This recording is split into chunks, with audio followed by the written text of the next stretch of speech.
Hoje, marcação lá na primeira linha e tal, quebrar as linhas, essas coisas todas, isso aí a gente já fazia tudo. Verdade. Compactar, tá todo mundo num setor do campo.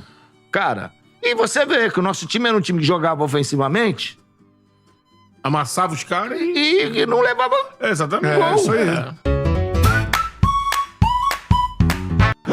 Tem uma pessoa que eu não esperava ver aqui em São Januário, é o Zico e tal, mas não rolou isso. Não rolou. E outra coisa, eu sou da época que o Flamengo jogava muito lá, cara. É verdade. Jogava muito lá. Os jogos pequenos era muito e não acontecia nada. Ninguém, quebrava nada, ninguém sujava nada e tal. E era, sabe?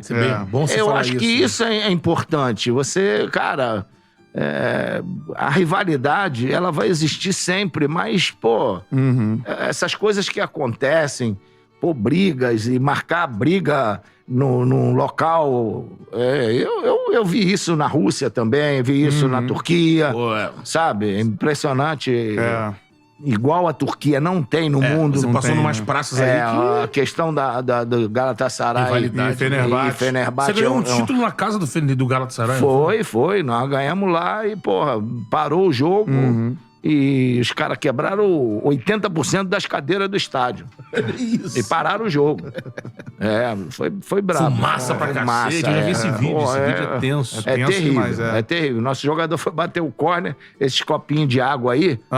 Não era 5, 10, não. Era 80, 100. Acho que, não sei, acabaram com os copos d'água lá. Pegavam as cadeiras, faziam aquele bumerangue assim e jogavam pra dentro. Soltaram foguete. Foi a única vez que eu fiquei dentro do banco. Que eu ficava sempre do lado de nego, soltava foguete em cima. Na direção. Agora, outra parada sobre isso, né?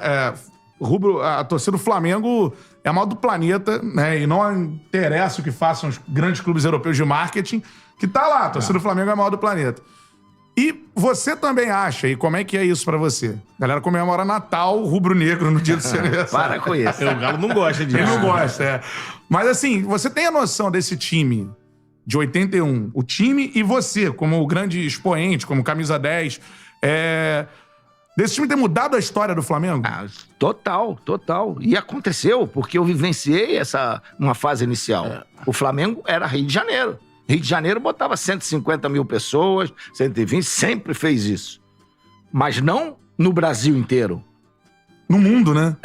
A partir de 78 a 83, com todas aquelas conquistas, quando se abriu televisão, começou a passar, então o Brasil inteiro assistia. Sim. Né? E isso, o que acontece? Vou te dizer uma coisa antiga. Por que Manaus, Flamengo e Vasco explodem lá? Porque na época do rádio, a Rádio Nacional pegava lá. Então, os pessoal escutavam o Campeonato do Rio. Não passavam os jogos pra lá. E passavam os jogos, transmitiam. Não só pela Rádio Nacional. Só peraí. Na época, o Jorge Cury. Isso aí. Então, virou a rivalidade Flamengo e Vasco em Manaus. Cansamos de jogar lá Flamengo e Vasco com casa cheia. Sim. Isso bem antes.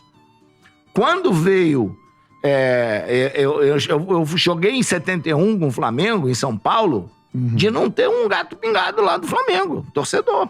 71, se não fosse ônibus daqui, não tinha torcedor do Flamengo. Agora a gente teve alguns Fla-Flus recentes na capital e lotado. Hoje parece que é a quarta. Quarta uma torcida de São Paulo. Porque o Santos não é São Paulo. Exatamente. Então, Corinthians, São Paulo, Palmeiras e Flamengo. Cara. Entendeu? Então, no Brasil inteiro, Rio Grande do Sul, Santa Catarina, é Flamengo total. Não tem aqueles times lá. Felipe Luiz tá aí pra provar, né? E o interior do Rio Grande do Sul é Flamengo. Então, aquela geração triplicou o número de torcedores do Flamengo, da história. E Minas, na Zona da Mata. Minas, cara, você vai aqui em Juiz de Fora, é um negócio assim, absurdo. Norte e Nordeste nem se fala.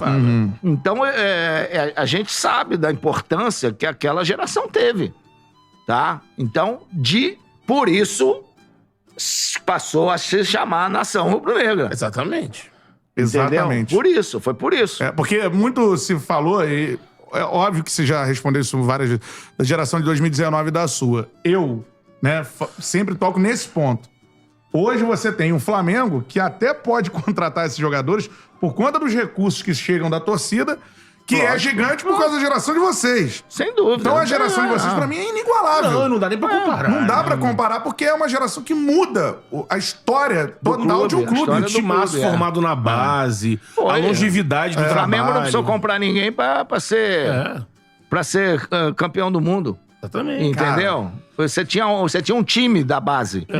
Você tinha um time da base. Você tinha Raul, você bota o Cantarelli. Leandro. O Marinho, você bota o Figueiredo. Moser, Júnior, Andrade, Adílio, eu, Tita, Nunes. Nunes foi formado com a gente. Saiu e voltou. Saiu e voltou.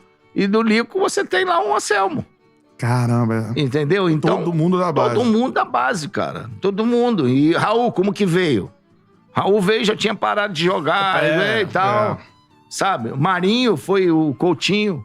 Nós fomos inaugurar o estádio lá do Café, lá em Londrina. E o Marinho veio a pedido do Coutinho.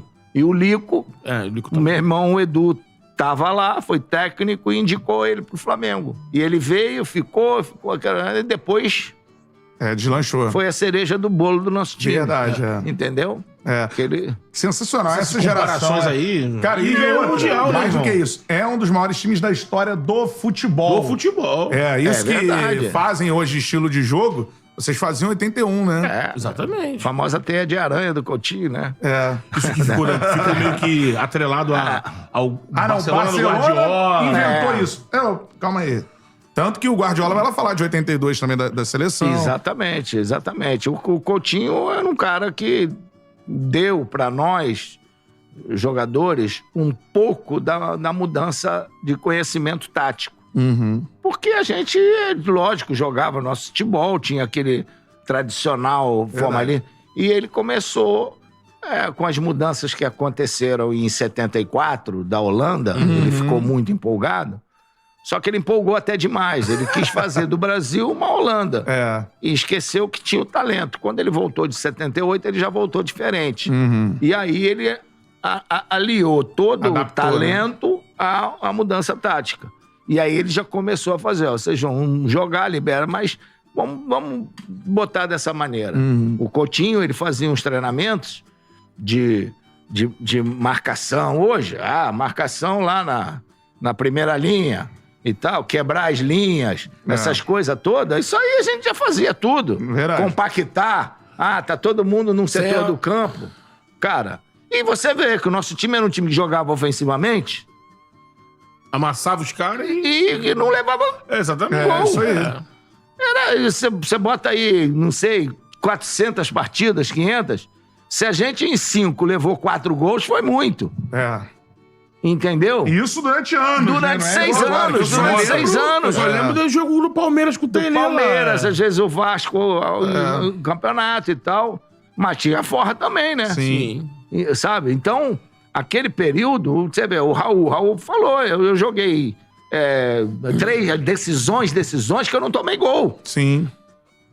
Que foi, ganhamos do Cobreloa, sem levar gol, ganhamos do Liverpool sem levar gol, ganhamos do Grêmio sem levar 82, gol, né? ganhamos do Santos aqui sem levar gol, em 83. Só o Atlético que fez dor na gente aqui. Tinha um carinha também, né? Mas as outras, a gente... tudo sem levar gol. Sim. Então, não é porque a gente jogava ofensivamente. Nosso time era um time que... Extremamente organizado. Sabia ali o momento que defender e o momento de atacar. Aí o Galo falando sobre isso, citou aí, na sequência, 80, 81 Libertadores e Mundial, 82 o Grêmio e 83 o Santos. Uma sequência. O Coutinho trabalha. Depois ele, infelizmente, ele faleceu, né? Não seguiu. O Flamengo teve outros treinadores e o time continuou. O Coutinho foi tricampeão 78, 79 e o campeão brasileiro 80. E o campeão brasileiro 80. Mas tô falando, na sequência, o time continuou vencendo com outros treinadores. O Carpegiani, depois do Dino Sani. O Dino Sani armou um pouco esse time.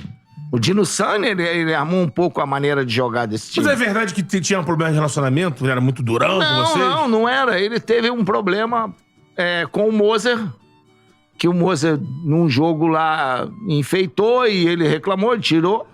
E o problema foi com o Adílio. Pessoal, o problema com o Adílio. Sim. Ele botou o Adílio pra treinar separado, alguma coisa ali, porque... E aí o Duche de Abranches falou, não, o Adílio é meu patrimônio e... Pai. Né? Duche de Abranches, pai. Pai, exatamente. Que ela tem um filho. Ela tem um filho. Eu fiz essa... Aí foi o que aconteceu. Aí pra romper ali, né? Ele rompeu, ele falou, não vai fazer isso com meus atletas. Então, não houve assim um pessoal, não, lógico, não gostou, porque o Adílio era adorado lá por nós e não fazia... Não era um mau profissional, entendeu? Ele talvez tenha sentido alguma coisa... Eu nem lembro por que foi. O do Moza eu sei que eu lembro que ele falou, vai brincar, zagueiro tem que dar bico, aquelas coisas lá. Foi por causa disso. E o Adílio não. O Adílio a gente não lembra por que foi, porque o Adílio estava começando ali a ser o titular, o que ele se tornou, entendeu? Eu fiz essa introdução. Que jogava Carpegiani e Andrade. Isso. Também Carpegiani. 80, né? Em 80. Cabeça da área. Foi quando o nosso Flamengo foi buscar ele no Inter, né? Pra dar quando ele veio pra cabeça de área e, a bola limpinha e tal. É um craque, né? É maravilhoso jogar. Eu só introduzi isso aqui porque o time atual do Flamengo, a gente pode até pausar e você ler e volta. Sim. Vim sempre justificando esse troca-troca de treinador, mas eu acho que você mesmo falou, Zico, nesse período de muitas trocas, você cara, mas calma aí, meu time lá atrás também teve outros treinadores, mas os jogadores continuavam uma base, o jogador matava no peito e o time continuava jogando. Né? Claro, lógico.